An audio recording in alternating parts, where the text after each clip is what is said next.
Beans பொரியல் செய்வது எப்படி? பீன்ஸ் பொரியலுக்கு கடாயை காய வச்சிட்டோம்ப்பா. கடாயில் எண்ணெய் ஊற்றிட்டேன். எண்ணெய் காயிட்டோம். எண்ணெய் காய்ஞ்ச பிறகு பாருங்கள், கடுகு உளுத்தம் பருப்பு போட்டுக்கலாம். நெக்ஸ்ட்டு நம்ம தேவைப்பட்டால் கடலைப்பருப்பு உளுத்தம் பருப்பு போட்டுக்கலாம். அப்படி இல்லைன்னா வெங்காயம் போட்டுக்கலாம். நான் வந்து ஒரு 2 கடலைப்பருப்பு போடுறேன்.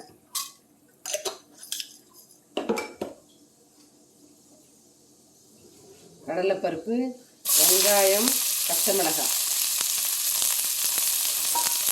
போட்டு பாருங்கள்,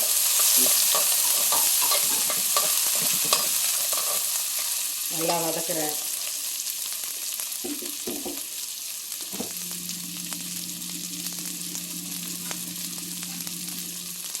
ஒரு சிலர் தக்காளி போட்டு தொக்கு மாதிரி பண்ணுவாங்க. ஒரு சிலர் தேங்காய் போட்டு நான் பண்ணுறேன். அதனால் வெங்காயம் பச்சை மிளகாய் வதங்கியும்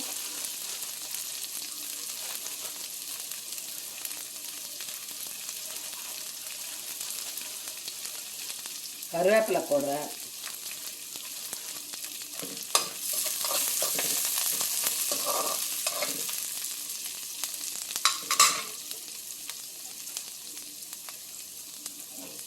கருவேப்பிலை பொரிஞ்சதையும் பாருங்கள், பீன்ஸ் வந்து நீட்டாக அரிஞ்சு வச்சுருக்கேன். நான் பொடியாக கட் பண்ணல, நீட்டாக. அதை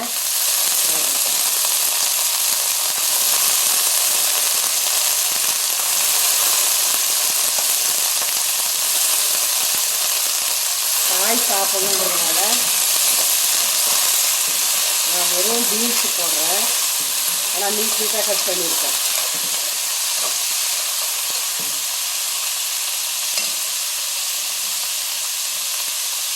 இந்த பீன்ஸுக்கு தேவையான அளவு உப்பு போடுறேன்.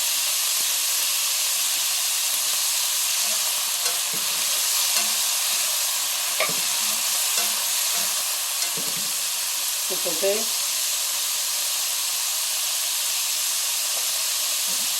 லேசாக, பீன்ஸுக்கு தண்ணியே தேவையில்லை, லேசாக தண்ணி உண்டு.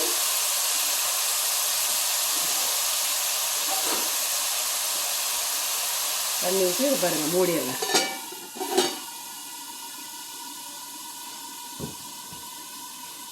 ஒரு 5 நிமிஷத்தில் ரெடி ஆகிடும். வெந்துருச்சான்னு பார்க்கலாம். பாருங்க, இன்னும் ஒரு 2 நிமிஷம் தண்ணி இருக்குது. இதில் வந்து காரத்துக்காக நான் என்ன செய்கிறேன், பச்சை மிளகாய் போட்டிருக்கேன். லேசாக கொஞ்சம் மிளகாத்தூள் போடுறேன். கொஞ்சம் காரம் வேணுன்றதுனால கொஞ்சம் மிளகாத்தூள் போட்டு பாருங்க, கிளறி. பச்சை மிளகாய் காரம் 2 போட்டிருக்கேன். அரிஞ்சு வச்சுருக்கேன் பார்த்தீங்களா, தேங்காவை மிக்சியில் போட்டு வச்சுருக்கேன். பாருங்க, தேங்காவை போட்டு கிளறி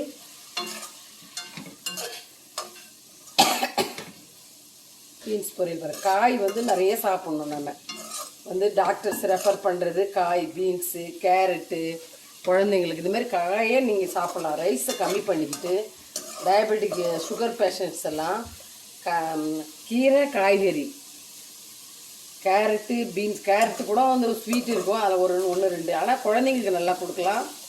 சுகர் இருக்கிறவங்க நிறைய பீன்ஸ் சாப்பிட்லாம். அதனால் நாங்கள் இப்போ பீன்ஸு சாப்பிட்ணுன்றதுனால பாருங்கள், பீன்ஸு பொரியல் சூப்பராகிடுச்சு. பாருங்கள், காய் நல்லா உப்பு காரெல்லாம் சூப்பராக இருக்கு. சூப்பராக இருக்கு. பாருங்கள், சிம்பிள். 5 நிமிஷம் கட் பண்ண, பெருசாக கட் பண்ண வெங்காயம் 1, பச்சை மிளகாய் 2, அவ்வளோதான், ரெடி ஆகிடுச்சு. பாருங்கள். ஓகே, இதே மாதிரி நீங்களும் செய்யுங்க.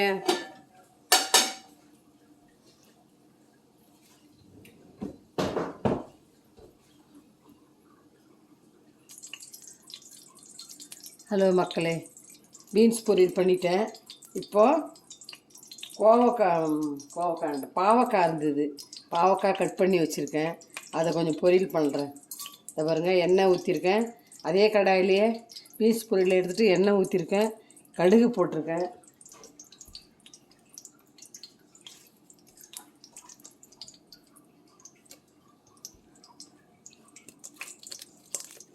பாவக்காய் நேற்றுக்கு அரிஞ்சு வச்சுட்டேன் ஃப்ரிட்ஜில். இது பாருங்கள், பாவக்காய் அரிஞ்சு வச்சுருக்கேன், கட் பண்ணி வச்சுருக்கேன்.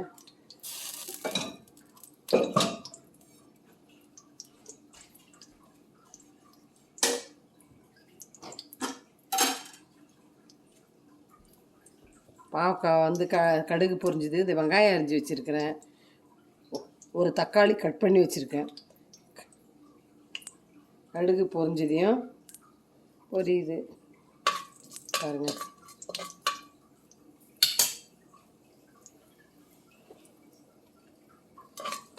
பாவக்காய் ரொம்ப நல்லது, அதான் சுகருக்கு. கசப்பாக சாப்பிட்லாம். அதை ஒரு சிலர் கொஞ்சம் பாவக்காய் செய்யும்பொழுது கொஞ்சம் புளி விட்டுக்கலாம். இந்த புளி கசப்பாக சாப்பிட்ணுன்னா சாப்பிட்லாம், அவ்வளோதான். பாருங்கள், கடுகு பொரியுது.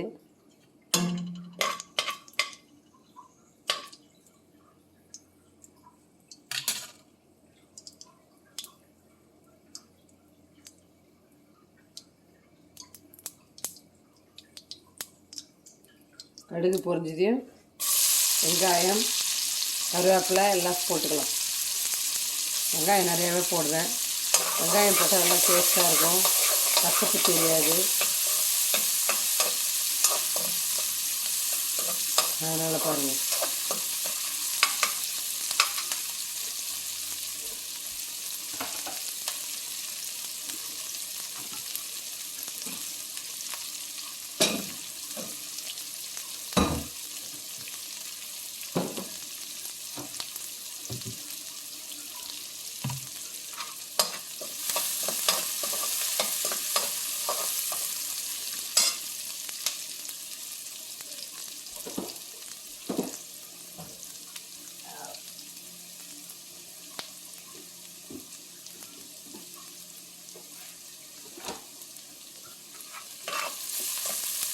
வெங்காயம் வதங்கும்போது கொஞ்சோண்டு இஞ்சி பூண்டு விழுது போடுறேன் பாருங்கள். இஞ்சி பூண்டு எல்லாத்தையும் சேர்த்துக்கலாம், நல்லாயிருக்கும், உடம்புக்கு நல்லது, கேஸ் ட்ரபிள் எதுவும் இருக்காது. அதனால் இஞ்சி பூண்டு விழுது கொஞ்சம் போட்டுக்கிறேன். இந்த இஞ்சி பூண்டு ஸ்மெல் போகிற மாதிரி போட்டும் பாருங்கள்.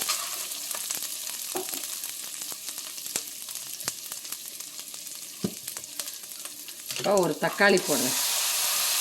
ஒரு தக்காளி லேசாக கட் பண்ணி ஒரு ரெடியாக எடுத்தேன், சீக்கிரம் வதங்கன்னு சொல்லிட்டு பாருங்க.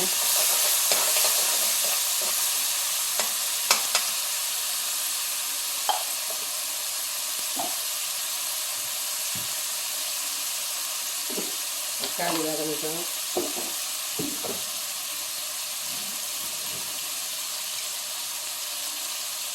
அடுத்து கொஞ்சம் மஞ்சத்தூள் போட்டுக்கிறேன்.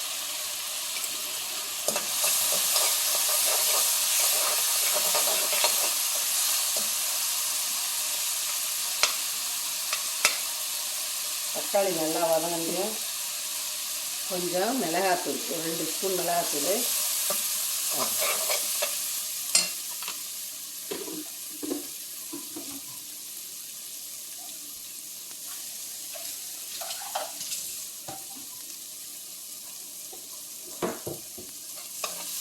பாருங்க, நல்லா வதங்கிடுச்சு. இந்த நெடி எல்லாம் போயிடுச்சு, மிளகாத்தூள் நெடியெல்லாம்.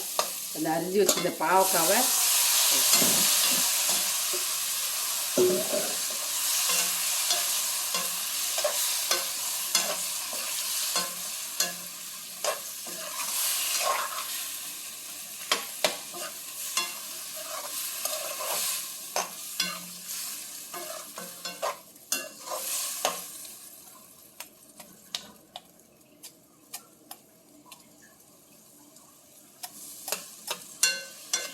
பாவக்காய் ஃப்ரிட்ஜில் வச்சுருந்தேன் இல்லைங்களா, க்ளீன் பண்ணி கழுவி வச்சுருந்தேன். அது கொஞ்சம் ஐஸ் ஆயிடுச்சு.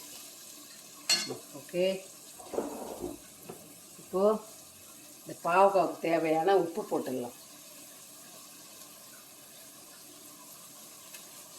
பாருங்கள், உப்பு போட்டேன், சூப்பராக ஆயிடுச்சு பாருங்கள். பாவக்காய் தொக்கு பண்ணிவிட்டு இப்படியும் பண்ணலாம். இன்னொரு இது போடுறேன் ஒரு நாளைக்கு.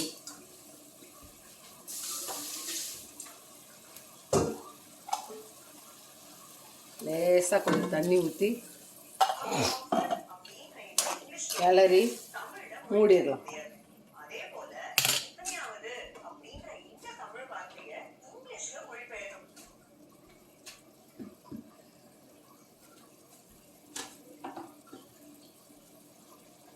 வேகட்டும், மூடிடலாம்.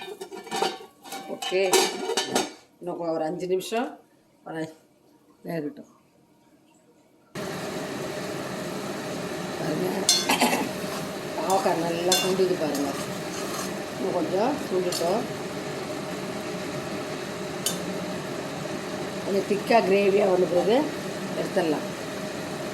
இன்னும் கொஞ்சம் நேரம் நல்லா இருந்தது. தண்ணியெல்லாம் சுண்டுட்டோம். அடுத்தபடியாக இதையாச்சும் ஒரு புடி வெல்லம் போட்டுட்டேன். வெல்லம் போட்டு பாவக்காய் ரெடி.